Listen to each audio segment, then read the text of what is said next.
ओम शांति। सुनते हैं आज की रात्रि कहानी। कहानी का शीर्षक है प्रभु पर विश्वास।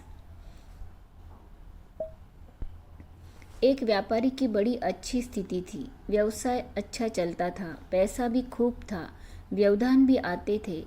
एक दिन उसे नींद न आई, मन में चैन नहीं था, बहुत बेचैनी थी। पत्नी ने सब देखा तो पूछा, क्या बात है? तो बहुत पूछने पर भी कुछ नहीं बताया।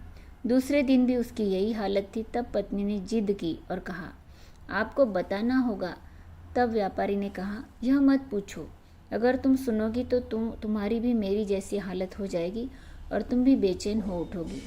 परंतु पत्नी के विशेष आग्रह करने पर उसने कहा कि एक दिन मेरे मन में आया कि यदि सारा काम बंद हो जाए तो अपनी स्थिति क्या होगी।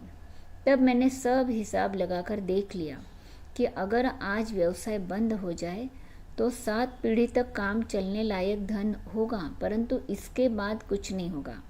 तब बच्चे क्या खाएंगे, फिर कैसे काम चलेगा?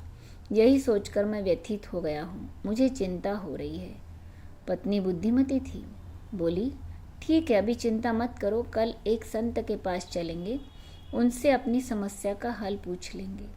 आज सो जाओ। पत्नी ने उन्हें किसी तरह सुला दिया। अगले दिन जब वे गाड़ी में बैठने लगे तो पत्नी महात्मा जी को देने के लिए गाड़ी में अन्न, फल आदि सामान रखवाने लगी।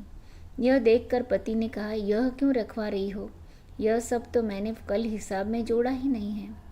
पति ने कहा, रोज तो जाना नहीं है, बस आज ही ले चलना है। तो व्यापारी मान गया। संत के आश्रम में दोनों पहुंचे। व्यापारी की पत्नी ने सब सामान देना चाहा तो संत उन्हें रोकते हुए अपने शिष्य से बोले, जा भीतर गुरबानी से पूछ तो आ कि कितना अन्न शेष है। शिष्य ने पूछ कर बताया कि आज रात तक के लिए सब है, कल सवेरे के लिए नहीं है। तब संत ने कहा, हम तुम्हारी भेंट स्वीकार नहीं कर सकते क्योंकि इसकी आवश्यकता नहीं है। पत्नी के विशेष आग्रह करने पर संत ने कहा कि कल की चिंता ठाकुर जी करेंगे। हाँ, यदि आज के लिए सामान नहीं होता तो मैं रख लेता। पत्नी से व्यापारी पति बोला, चलो अब चलते हैं। अभी आपने अपना प्रश्न का समाधान तो पूछा ही नहीं। व्यापारी ने कहा, अब उसकी ज़रूरत नहीं, मुझे उसका समाधान मिल गया है। संत को कल की चिंता नहीं और मेरे 7 पीढ़ी के आगे की चिंता हो रही है। प्रभु पर विश्वास नहीं होने पर ही ऐसा होता है।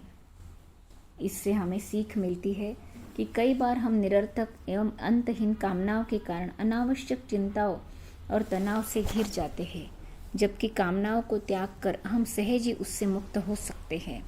इसी बात को इस कहानी के माध्यम से बहुत सहज ही समझा जा सकता है। अच्छा, ओम शांति।